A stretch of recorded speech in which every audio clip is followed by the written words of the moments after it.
Good morning 11th class. आज हम start करेंगे थर्ड चैप्टर की रिवीजन। तो फर्स्ट क्वेश्चन है, explain in detail the components of physical fitness. शारीरिक क्षमता के अवयव क्या हैं, विस्तार से बताएं। शारीरिक क्षमता के अवयव, सबसे पहले हमें ये क्लियर होना चाहिए कि what is physical fitness. Ability of a person to do daily routine work without fatigue. तो इसका मीनिंग क्या हुआ कि एक व्यक्ति के द्वारा अपने दैनिक कार्य को बिना थके लगातार करना क्या कहलाता है, फिजिकल फिटनेस कहलाता है। अब इसके हमारे पास 5 कंपोनेंट्स हैं। फर्स्ट कंपोनेंट है strength. Strength, what is strength? ability of muscle to overcome the resistance.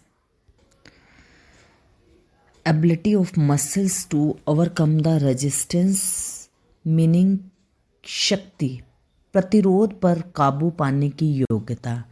किसी भी रुकावट पर जब हम काबू पा लेते हैं, उस काम को हम अच्छे से कर लेते हैं, तो वो हमारी क्या कहलाती है, शक्ति कहलाती है, स्ट्रेंथ कहलाती है। अब स्ट्रेंथ को 2 पार्ट्स में डिवाइड किया गया है। कौन कौन से इसके 2 पार्ट्स? इसके 2 पार्ट्स हैं हमारे पास static strength and dynamic strength. तो स्टैटिक स्ट्रेंथ क्या होती है? स्थिर शक्ति जिसे कहते हैं, और डायनेमिक स्ट्रेंथ जिसे हम गतिज या गतिशील शक्ति कहते हैं, राइट।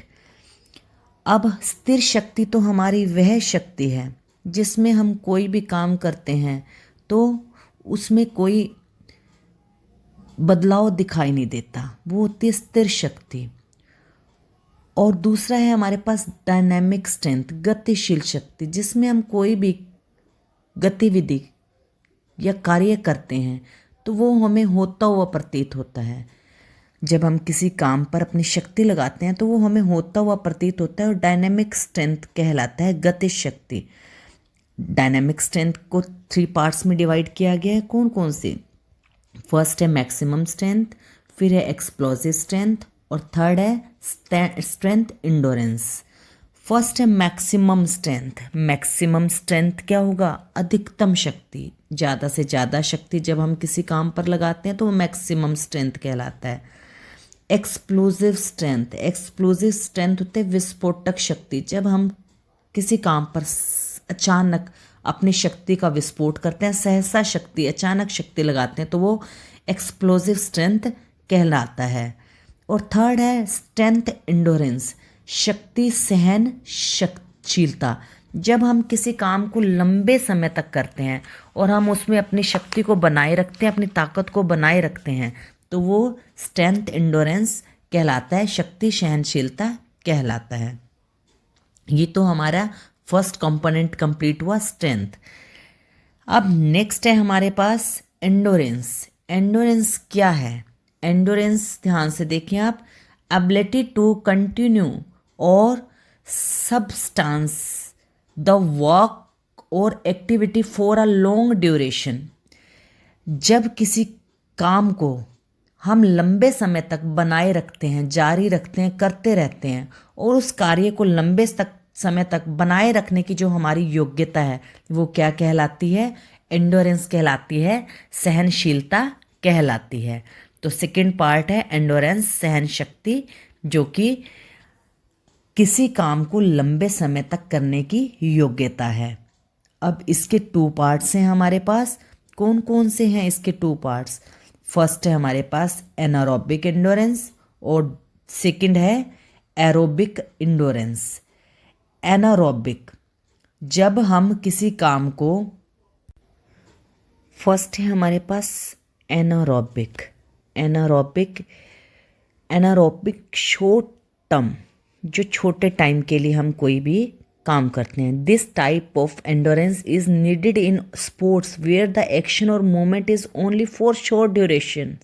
जो छोटी अवधि के खेल होते हैं, जब उसमें हमें जो इंडोरेंस की ज़रूरत पड़ती है वो anaerobic endurance, short term endurance कहते हैं उसे हम।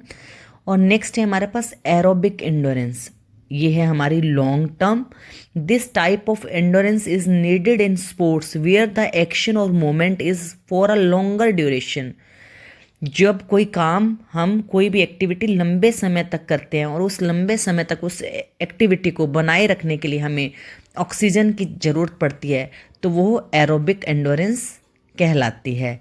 फॉर एग्जाम्पल, जैसे क्रॉस कंट्री है, मैराथन है, साइकिलिंग है, लॉन्ग टर्म जो भी एक्टिविटीज़ होंगी वो किसके साथ होंगी, वो एरोबिक एंडोरेंस के साथ होंगी। तो इसलिए एरोबिक का मतलब हुआ ऑक्सीजन के साथ और एनारोबिक का मतलब हुआ ऑक्सीजन के बिना, मतलब कम ऑक्सीजन की जहाँ हमें ज़रूरत पड़ती है। ये था हमारा एंडोरेंस का पॉइंट। थर्ड आता है हमारे पास स्पीड। स्पीड क्या है? स्पीड क्या है? स्पीड गति। गति क्या है? Ability to person same pattern of movement at faster rate. इसमें क्या कहा गया है? एक ही तरह की गतिविधि को बड़ी तेजी से करने की क्षमता। यानी कि जब हमारे मांसपेशियों द्वारा किसी क्रिया को, किसी काम को बड़ी तेजी से किया जाता है तो वो क्या कहलाता है? स्पीड, गति कहलाता है। इसको 5 पार्ट्स में डिवाइड किया गया है। फर्स्ट है रिएक्शन टाइम, प्रतिक्रिया की अवधि, टाइम उसका। सेकंड है मोमेंट टाइम। मोमेंट टाइम का मतलब हुआ गतिविधि की गति, उसकी स्पीड क्या है। थर्ड है एक्सीलेशन। एक्सीलेशन होता है त्वरण। फोर्थ है हमारे पास स्पीड एंडोरेंस। स्पीड एंडोरेंस मतलब गति सहन शक्ति। और लास्ट वन है हमारे पास लोकोमोटर एबिलिटी। लोकोमोटर एबिलिटी मतलब हमारी मांसपेशियों की उस कार्य को करने की योग्यता, जिसे हम गति विषयक योग्यता कहेंगे। किसी कार्य को हमारी मांसपेशियों द्वारा करने की योग्यता लोकोमोटर एबिलिटीज कहलाती है। तो इस तरह से ये हमारी स्पीड है और हमारे स्पीड के ये 5 पार्ट्स हैं जो आपको मैंने बताए। नेक्स्ट हमारा जो लास्ट पॉइंट आता है, फोर्थ पॉइंट आता है जो फ्लेक्सिबिलिटी, लचक। Maximum range of movement possible at a joint. किसी जोड़ पर गतिविधि करने की अधिकतम सीमा, अर्थात कि जब हमारे जोड़ों द्वारा उसे अत्यधिक सीमा तक तोड़ मरोड़ कर किसी काम को किया जाता है तो वह लचक, फ्लेक्सिबिलिटी कहा जाता है। यानी कि हमारे जोड़ों की अधिकतम लचक तक कार्य करने की क्षमता क्या कहलाती है? फ्लेक्सिबिलिटी, लचक कहलाती है।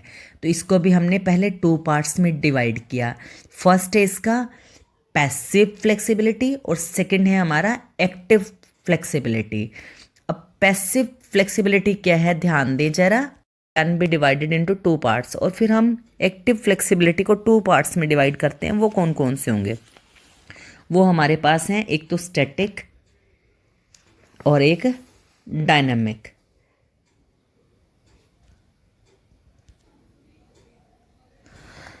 Static flexibility, in static flexibility the individual performers a movement and tries to remain in the same position for some time। इसमें क्या होता है? स्टैटिक फ्लेक्सिबिलिटी, स्थिर लचक जिसे कहते हैं। इसमें क्या है कि हम व्यक्ति द्वारा गतिविधि को कुछ समय के लिए होल्ड किया जाता है, उस स्थिति में रखा जाता है। जैसे किसी प्रकार को कोई हलासन करना, चक्रासन करना, आगे की ओर झुकना, साइड पे झुकना, और कुछ टाइम के लिए उस पोजीशन को एज इट इज़ बना कर रखना, होल्ड करके रखना, वो होती है स्टैटिक फ्लेक्सिबिलिटी। और साइड बाय साइड दूसरी है हमारे पास डायनेमिक फ्लेक्सिबिलिटी, गतिज लचक। तो उसमें क्या है डायनेमिक में? डायनेमिक में है dynamic flexibility is perform during motion और moment. It is required for performing moments with greater distance when the person is in motion. तो क्या हुआ? गतिज लचक क्या है? ये ऐसी लचक है जो कि गति दिखाई पड़ती है हमें। इसकी आवश्यकता हमें तब पड़ती है जब गतिविधि हमने लंबी दूरी तक, कोई काम लंबी या लंबे ड्यूरेशन तक करना हो और जिसको हम लंबे समय तक होल्ड नहीं कर सकते, उसमें क्या है? उसमें गति आती है, जिसे हम डायनामिक फ्लेक्सिबिलिटी कहते हैं। देन नेक्स्ट लास्ट टॉपिक है हमारे पास कोऑर्डिनेटिव एबिलिटीज़। कोऑर्डिनेटिव एबिलिटीज़ हैं क्या, ये आपको पता होना चाहिए। कोऑर्डिनेटिव एबिलिटीज़ हैं टू डू और efficiently with to do work activities efficiently with perfection। किसी काम को या किसी गतिविधि को पूर्ण कुशलता एवं संयोजित ढंग से करना, मतलब सिस्टेमेटिकली उस एक्टिविटी को कोऑर्डिनेशन से, उसके साथ तालमेल बना करके, मतलब कोऑर्डिनेशन बना करके ऐसी क्रियाओं को करना क्या कहलाता है? कोऑर्डिनेटिव एबिलिटीज़ कहलाता है।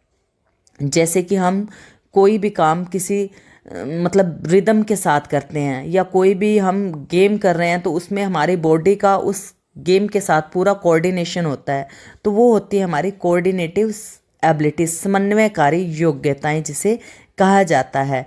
ये जो काम है, ये गतिविधियां है, इसमें हम तब पूर्ण रूप से सफल हो सकते हैं जब हम इसे सुयोजित ढंग से सिस्टेमेटिकली करेंगे। Okay, thank you. Is it clear? Yes, good morning students. Next question है हमारे पास थर्ड चैप्टर का। What are the components of wellness? स्वस्थता के अवयव क्या हैं? तो सबसे पहले हमें ये क्लियर होना चाहिए, व्हाट इज़ वेलनेस। वेलनेस क्या है? Wellness is the ability of an individual to live a mentally, socially and emotionally balanced life. क्या हुआ इसका मीनिंग? किसी व्यक्ति की वह योग्यता जिसके द्वारा या जिसके साथ वह क्या है, फर्स्ट है मेंटली मानसिक, सोशली सामाजिक एंड इमोशनली भावात्मक रूप से संतुलित जीवन व्यतीत करता है, वो हमारी क्या है? वेलनेस। वेलनेस मतलब स्वस्थता। किसी व्यक्ति की वह योग्यता जिसके द्वारा वह मानसिक, शारीरिक, सामाजिक और भावात्मक रूप से संतुलित जीवन व्यतीत करता है, वह है स्वस्थता, वेलनेस। नेक्स्ट, इसी के साथ हमारा नेक्स्ट टॉपिक आता है, what is life style. Life style क्या है? इसको हिंदी में कहेंगे जीवन शैली। Life style is a way to living of individual, families and societies which they manifest is coping with their physical, psychological, social and economic environments on day to day basis। कि जीवन शैली हमारे जो लोग हैं, ठीक है, परिवार हैं और समाज, इन सब के रहने सहने का जो तरीका है, वो किस प्रकार से रहते हैं, बैठते हैं, खाते हैं, पीते हैं, बात करते हैं, उन सब का सबके साथ मिलकर अपने दैनिक जीवन में जो भी भौतिक है, मनोवैज्ञानिक है, सामाजिक है और आर्थिक परिवेश जिनका वह हर रोज़ सामना करते हैं और उसको वह प्रदर्शित करते हैं, वही उनकी जीवन शैली है, लाइफ स्टाइल है। ठीक है, एक व्यक्ति का, एक परिवार का, एक समाज का रहने सहने का तरीका, वो क्या कहलाता है? लाइफ स्टाइल कहलाता है। उसके बाद नेक्स्ट हमारे पास आता है कंपोनेंट्स ऑफ वेलनेस। अब हम पढ़ेंगे कंपोनेंट्स, वेलनेस के कंपोनेंट्स क्या हैं। वेलनेस के कंपोनेंट्स हैं हमारे पास, फर्स्ट है फिजिकल वेलनेस। फिजिकल वेलनेस शारीरिक स्वस्थता। सेकंड है सोशल वेलनेस, सामाजिक स्वस्थता। थर्ड है इंटेलेक्चुअल वेलनेस, बौद्धिक स्वस्थता। फोर्थ है इमोशनल वेलनेस, भावात्मक स्वस्थता। नेक्स्ट है स्पिरिचुअल वेलनेस। स्पिरिचुअल होता है आध्यात्मिक, आध्यात्मिकता, आध्यात्मिक स्वस्थता। सिक्स है ऑक्यूपेशनल वेलनेस। ऑक्यूपेशन होता है हमारा व्यवसाय, जहाँ हम काम करते हैं, तो व्यावसायिक स्वस्थता। नेक्स्ट सेवेंथ है हमारे पास एनवायरमेंटल वेलनेस, पर्यावरणीय स्वस्थता, कि जो हमारा पर्यावरण है, जिस वातावरण में हम रह रहे हैं, वो होता है हमारा एनवायरमेंटल वेलनेस। नेक्स्ट है न्यूट्रिशनल वेलनेस, पोषण संबंधी, जो हम खा पी रहे हैं वो भी स्वस्थ होना चाहिए, तो न्यूट्रिशनल वेलनेस, पोषण संबंधी स्वस्थता। लास्ट वन है हमारे पास ninth financial wellness. Financial wellness क्या हुआ? हमारी वित्तीय, हमारा जो खर्चा होता है, किस प्रकार से हम अपना घर परिवार चलाते हैं, तो फाइनेंशियल वेलनेस के अंडर आता है। तो ये कंपोनेंट्स ऑफ वेलनेस, स्वस्थता के कंपोनेंट्स हैं, राइट।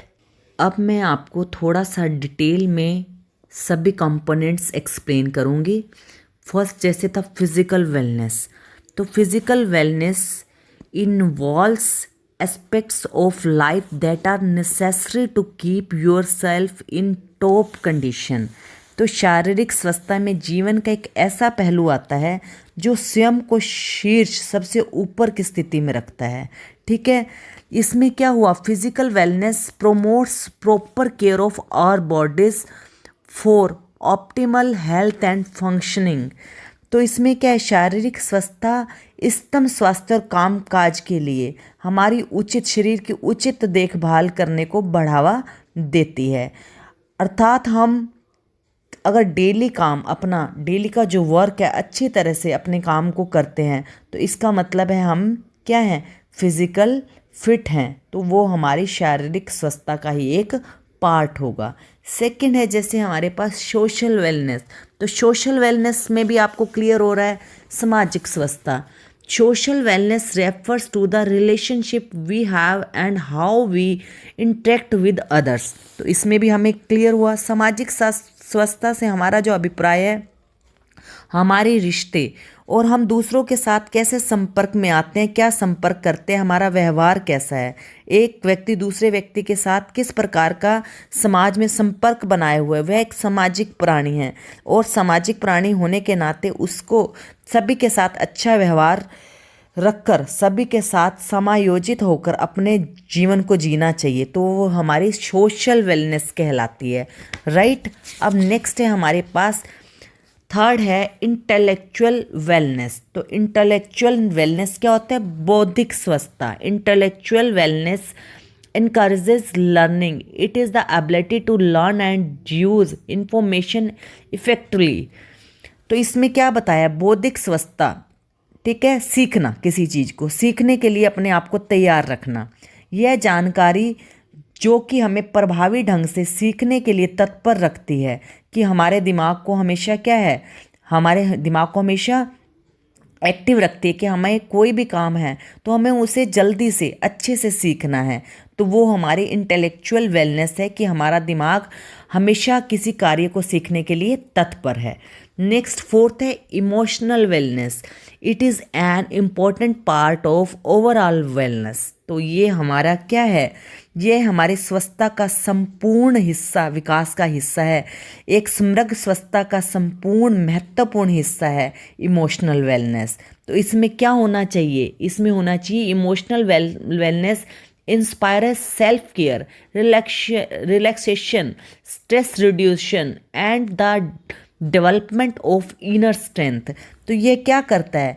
यह भावात्मक स्वस्थता, हमारी आत्मा देखभाल, और हमें अपने स्वयं को विश्राम कैसे देना है, हमें तनाव को कैसे कम करना है, हमें अपनी आंतरिक शक्ति को किस प्रकार से विकसित कर स्वयं को प्रेरित करना है, और ताकि क्या है, हम सकारात्मक जीवन जी सकें और नेगेटिविटीज़ को अपने से दूर रख सकें।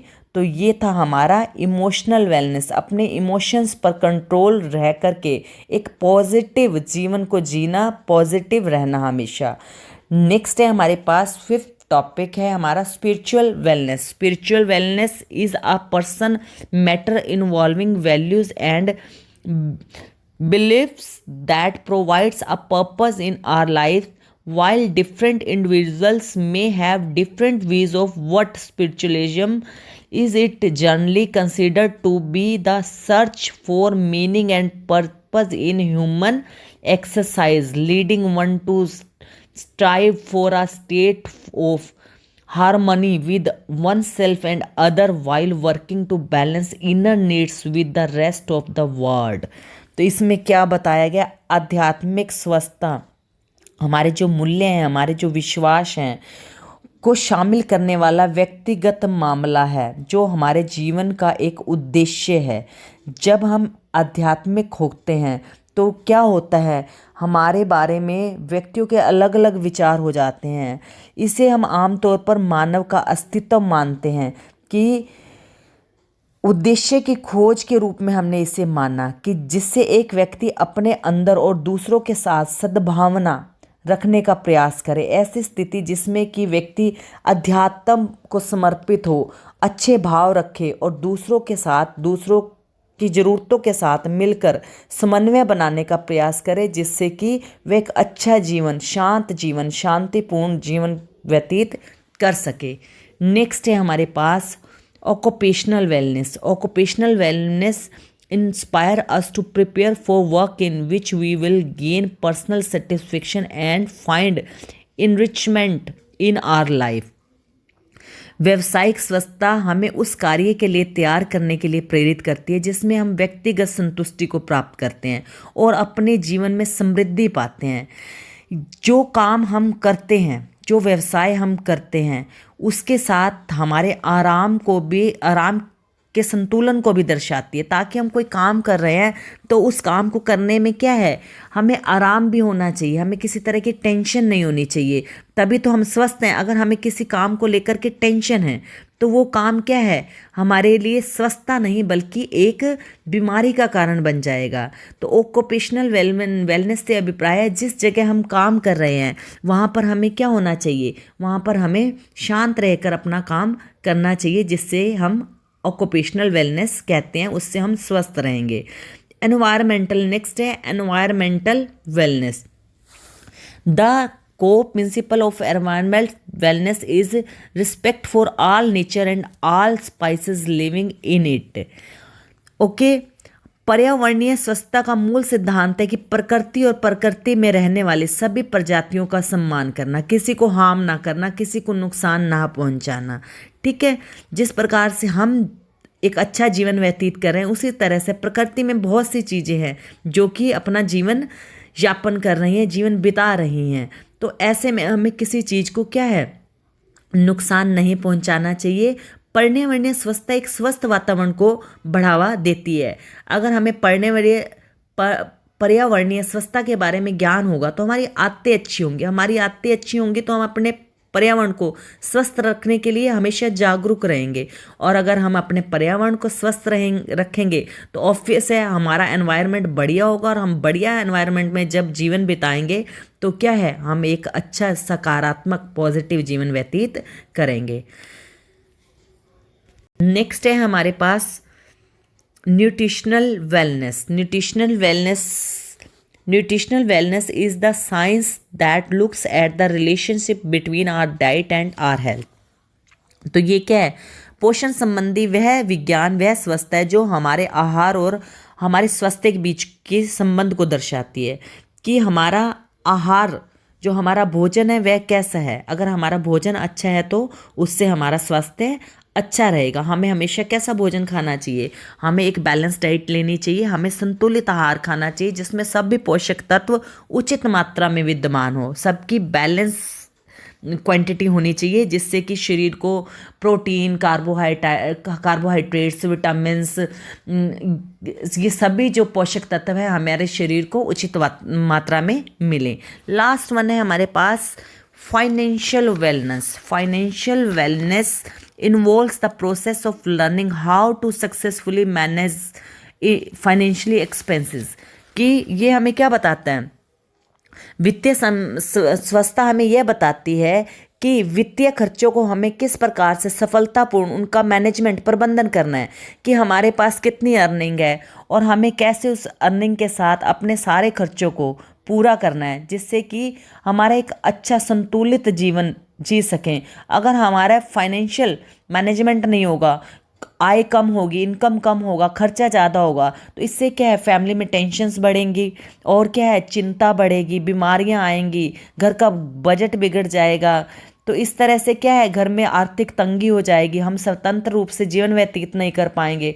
तो एक तरह से जो वित्तीय स्वस्थता है, फाइनेंशियल वेलनेस है, ये भी एक संतुलित जीवन को पर आधारित है।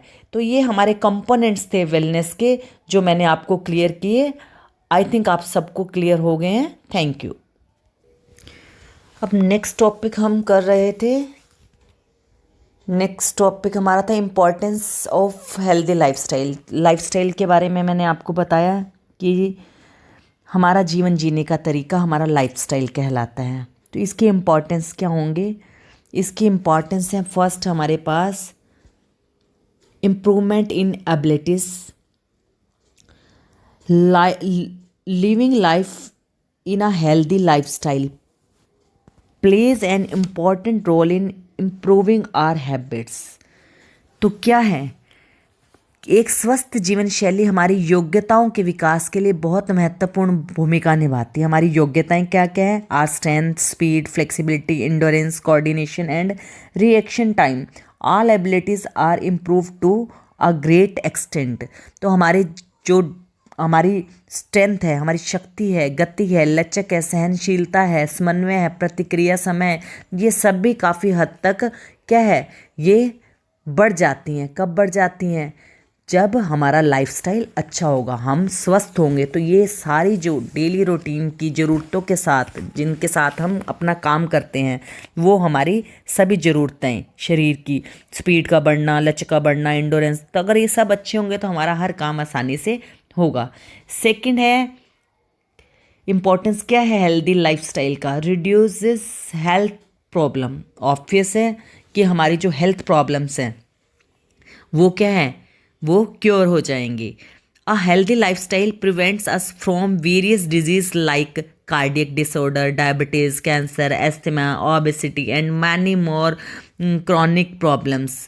तो इसमें क्या है, एक स्वस्थ जीवन शैली हमें क्या है, बीमारियों से बचाती है। और बीमारियां कौन कौन सी आज के टाइम में? हृदय के रोग हैं, शुगर, डायबिटीज़, कैंसर, अस्थमा, मोटापा और भी कई दूसरी बहुत सारी बीमारियां हैं जिससे व्यक्ति ग्रसित है। अगर ये ग्रसित कब हुआ, कब इन बीमारियों को इसने वेलकम किया? जब क्या है, एक व्यक्ति का लाइफस्टाइल बिगड़ता चला गया, ना उठने का कोई टाइम है, नियमित कोई टाइम नहीं है, ना एक्सरसाइज करना, इतना ज़्यादा काम में बिजी रहना, अपने लिए टाइम ना निकालना। तो इससे क्या किया कि हमने अपने लाइफ को इतना बिजी कर लिया, हमने अपने लिए टाइम नहीं निकाला, जिससे कि अलग अलग तरह की बीमारियां एक व्यक्ति के शरीर को लग गई। और उसका क्या है, पूरा का पूरा श्रेय किस पे जा रहा है? वो जा रहा है हमारी जो लाइफस्टाइल है। हमारा अगर लाइफस्टाइल अच्छा होगा तो हम इन सभी प्रॉब्लम से बच पाएंगे। थर्ड है better management of stress and tension.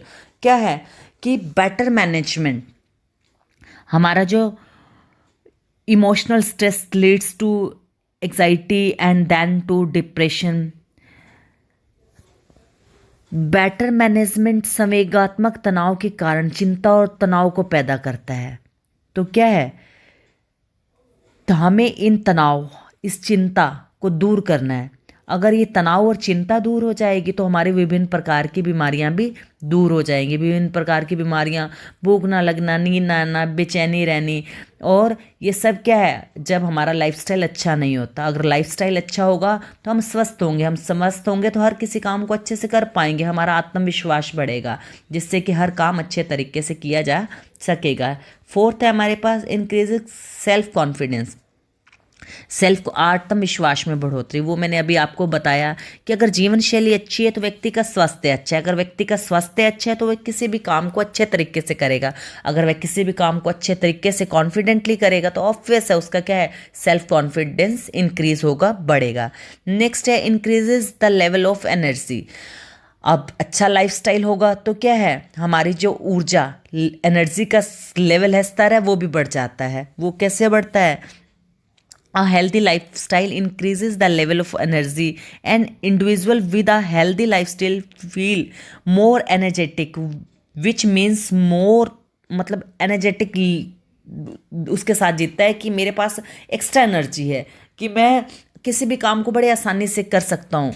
वो अपने आप को ऊर्जावान, एनर्जेटिक महसूस करता है, उसमें अत्यधिक ऊर्जा होती है, जिससे कि वह काम को बड़ी आसानी से, बड़ी जल्दी, बिना थके आराम से करता है। ठीक है, वो किससे होगा? जब हमारा लाइफस्टाइल अच्छा होगा। नेक्स्ट है बेटर पोस्चर। पोस्चर अच्छा बनेगा, ऑब्वियस है, लाइफस्टाइल अच्छी है, हम एक्सरसाइज कर रहे हैं, डेली अपने शरीर पर ध्यान दे रहे हैं, बीमारी नहीं है, तो उससे क्या है, हमारा पोस्चर अच्छा बनेगा, तो हम विभिन्न प्रकार की समस्याओं से बच जाएंगे, जिससे कि हमारा क्या है, अच्छा जीवन व्यतीत करने में हमें मदद मिलेगी। लास्ट टॉपिक है हमारे पास रिड्यूस डिप्रेशन। रिड्यूस डिप्रेशन मतलब डिप्रेशन को कम करता है। A healthy mind lives in a healthy body, ये तो सभी ने सुना है कि एक स्वस्थ शरीर में एक स्वस्थ मन निवास करता है। और वो कब? A healthy life style increases positivities and reduces negative thoughts दस हेल्पिंग टू रिड्यूस डिप्रेशन। तो क्या है? स्वस्थ जीवन शैली से क्या है? पॉजिटिविटी बढ़ जाती है, सकारात्मकता बढ़ती है, नकारात्मक नेगेटिविटी बिल्कुल ख़त्म हो जाती है। और नेगेटिविटी ख़त्म हो जाएगी तो डिप्रेशन कम हो जाएगा, डिप्रेशन कम हो जाएगा तो एक व्यक्ति अच्छा जीवन व्यतीत करेगा। तो ये थी importance of healthy lifestyle. Lifestyle, अच्छी लाइफस्टाइल के जो महत्ता थी, इम्पोर्टेंस थी, वो आपको क्लियर हो गई। Thank you. अब आपका 3rd चैप्टर कंप्लीट हो चुका है। मेन जितने भी टॉपिक्स थे इस लेसन में वो सभी क्लियर कर दिए हैं। Thank you.